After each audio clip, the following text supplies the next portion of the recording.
Hello, friends. Welcome to North by Northwest Presents. These are short broadcasts of ideas and information for barbershoppers coming to you from the regional faculty of Sweet Adeline's Region 13.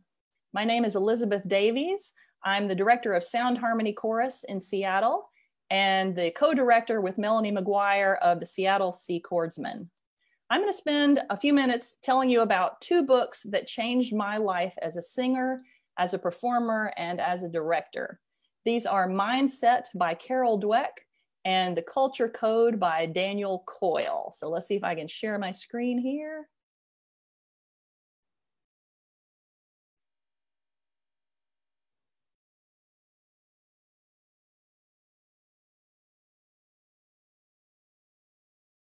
All right, there we go. North by Northwest presents two books for barbershoppers, Mindset and The Culture Code.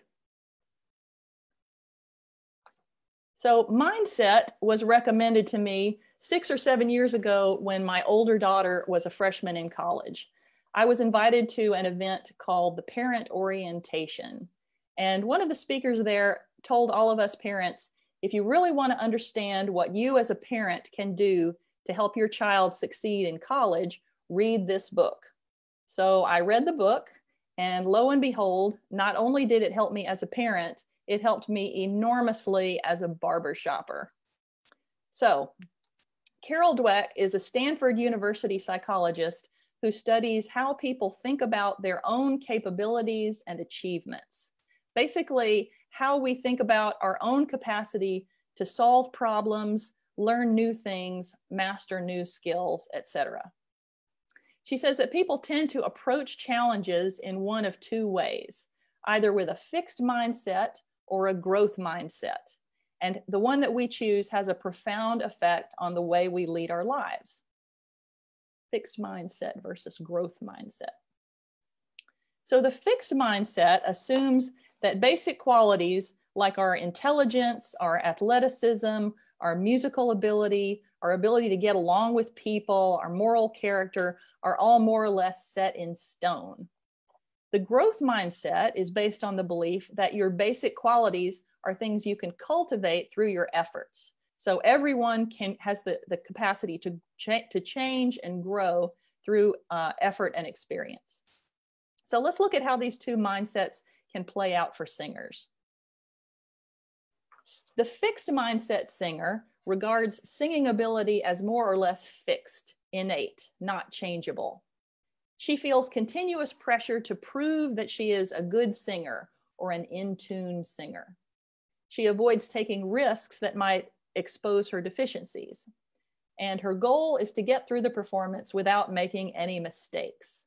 So I have included a picture of myself here from my very first Region 13 contest when I was very much a fixed mindset singer. This very much describes me at that time.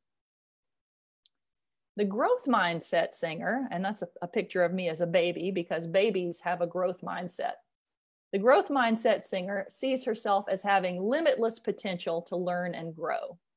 She understands that the most rapid growth occurs when we are exploring the ragged edges of our ability, trying new things, making mistakes, and learning from them. The growth mindset singer regards performances as opportunities for self-discovery. What can I learn about myself and my craft in this moment, on this stage, with these singers in front of this audience? The fixed mindset singer says, I hope I don't embarrass myself and my chorus in this performance.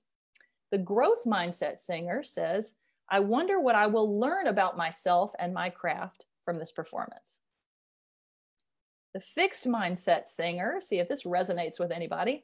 The fixed mindset singer says, hearing my voice on a recording makes me cringe. It makes me aware of everything that is wrong with my singing. I would be perfectly happy if I never had to listen to my recorded singing voice again. The growth mindset singer says, I learn a ton from voice recordings. It's exciting to be able to zero in on opportunities for improvement. I record myself often. I know I'm a work in progress, and recordings help me figure out exactly what to work on next. Now you are probably looking at these going, well, I'm a little bit of both. But I'll tell you, reading this book by Carol Dweck will inspire you to adopt a growth mindset in more parts of your life, and it very much applies to barbershop, to performance, to musical skill building. And I was tremendously inspired by this book, so I hope you check it out. Now let's look at The Culture Code by Daniel Coyle. The subtitle of this book is The Secrets of Highly Successful Groups. And Coyle spent several years studying a wide variety of very high functioning groups, including Navy SEALs, a creative team at Pixar, the San Antonio Spurs basketball team, a very successful public school, and a whole bunch of other successful teams, to try to understand what it takes to build a culture where everyone is passionate about doing their best to help the group succeed. And the group, almost by magic, seems to become more than the sum of its parts.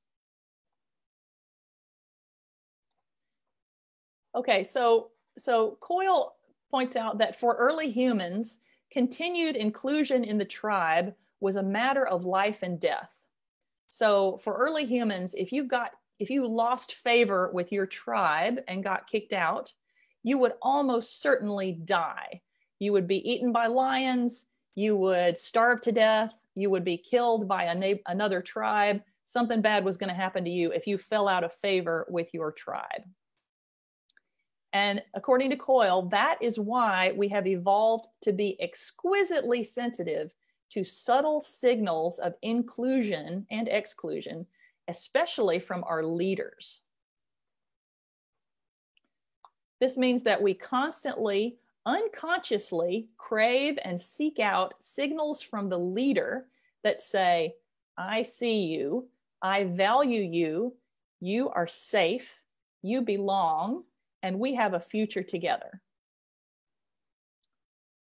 And this blew my mind. This really had a huge impact on me as a chorus director. Coyle says, the key to creating psychological safety, and we know that chorus directors all care a great deal about safety in the chorus. The key to creating psychological safety is to recognize how deeply obsessed our unconscious brains are with it. A mere hint of belonging is not enough. We are built to require lots of signaling over and over. This is why a sense of belonging is easy to destroy and hard to build.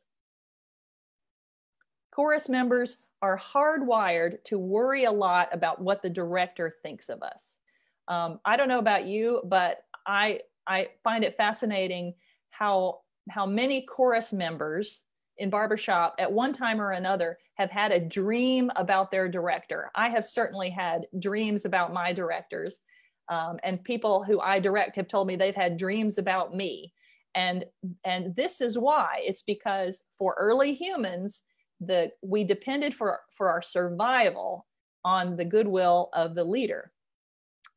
And even though intellectually we understand that if the director decides that he or she doesn't like us, we're not going to die. We're not actually going to be eaten by lions. Intellectually, consciously, we know that, but our unconscious mind is not so sure. So we're hardwired to worry a lot about what the director thinks of us, whether it's rational or not. Okay, so here's what Coyle says. Subtle, constant, personalized signals of inclusion are the currency of effective leadership. If you really want to create a high performance team, inclusion signaling needs to be a top priority all the time.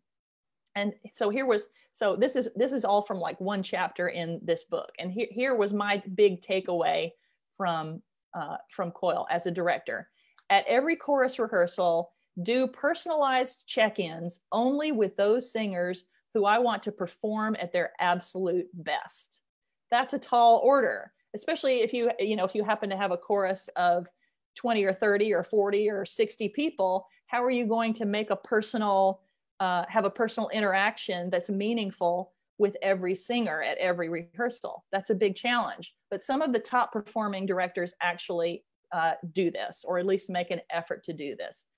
To give each individual singer some kind of, unique, I see you, I value you, we have a future together inclusion signaling. It really means a lot, and it really helps people feel safe. Okay, thanks for watching, and be sure to tune in next week for more of North by Northwest Presents. You never know who might show up next. And if you have an idea for a topic that you would like us to talk about, post it in the comments below. And I'd like to extend a big thank you to Shelley Pardis for helping with the technical end of this presentation. Shelley, you rock. Everybody stay safe and healthy. Thank you, friends, and have a good day. And oh, and if you have an idea for a topic that you want us to talk about in the future, post it in the comments below. Thanks a lot.